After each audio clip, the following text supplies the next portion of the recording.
ইয়াতে এনেকুৱা ধৰণৰ আছে যিখিনি পাৰ্চনেল লজ, বিশেষভাৱে সংখ্যালঘুসকলৰ পাৰ্চনেল লজ, যিটো সংবিধান প্ৰদত্ত অধিকাৰ আছিল সেইটো খৰ্ব কৰিছে।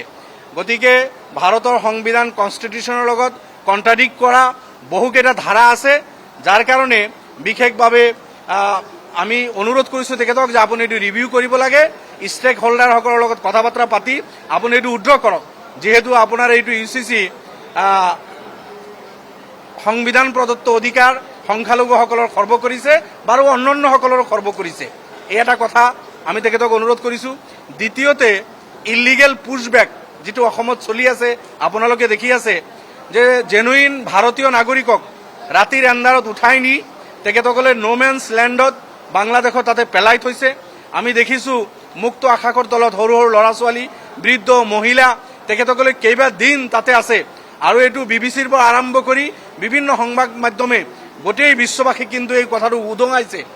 জেনুইন ভাৰতীয় নাগৰিক অসমীয়া যিসকলৰ শ বছৰ পুৰণি নথি পত্ৰ থকা স্বত্তেও সেইসকলক বিদেশী সজাই ৰাতিৰ এন্ধাৰত ঘৰৰ পৰা উঠাই নি গোৱালপাৰা ডিটেনশ্যন কেম্পত ৰাখি আকৌ নি বৰ্ডাৰ পাৰ কৰাৰ যিটো এটা কৌশল চলি আছে, এইটো অমানৱীয়, ইলিগেল, এইটো বন্ধ হ'ব লাগে। এই কথাটো আমি তেখেতক অনুৰোধ কৰিছোঁ। বিদেশী খেদক আমাৰ কোনো আপত্তি নাই, বিদেশীৰ লগত আমাৰ সহমৰ্মিতা নাই। কোনো বিদেশী যদি অসমত বা ভাৰতত আছে সেইসকলক আইনগতভাৱে বিধিগতভাৱে খেদিব লাগে। এজনো বিদেশী অসমত থাকিব নালাগে। আমাৰ দল AUDF ইয়াৰ প্ৰতি আমি বিশ্বাসী, কিন্তু বিদেশীৰ নামত ভাৰতীয় নাগৰিকক যিটো হাৰাশাস্তি চলিছে দীৰ্ঘদিনে এইটো বন্ধ হ'ব লাগিব, এই কথাটো আমি তেখেতক জনাইছোঁ। তৃতীয়তে ইভেকশ্যন ড্ৰাইভ যিটো চলিছে বছৰ বছৰৰ পৰা তেখেতসকলে লাখ লাখ মানুহক বেঘৰ কৰিলে।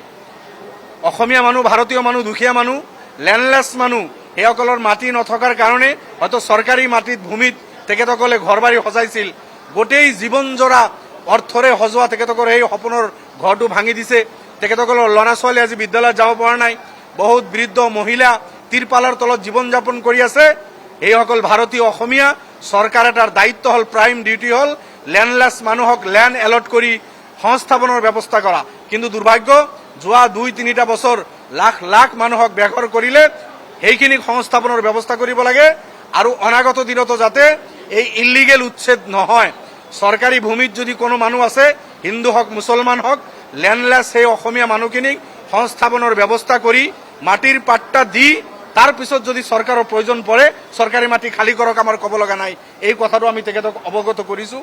আমি আশাবাদী যে মুখ্যমন্ত্ৰী এই মেটাৰকেইটা বহুত চিৰিয়াছলি লৈ তেখেতে ইয়াৰ বিহিত ব্যৱস্থা কৰিব। এই মেমৰেণ্ডামটো আমি মুখ্যমন্ত্ৰী মহোদয়ক দিছোঁ।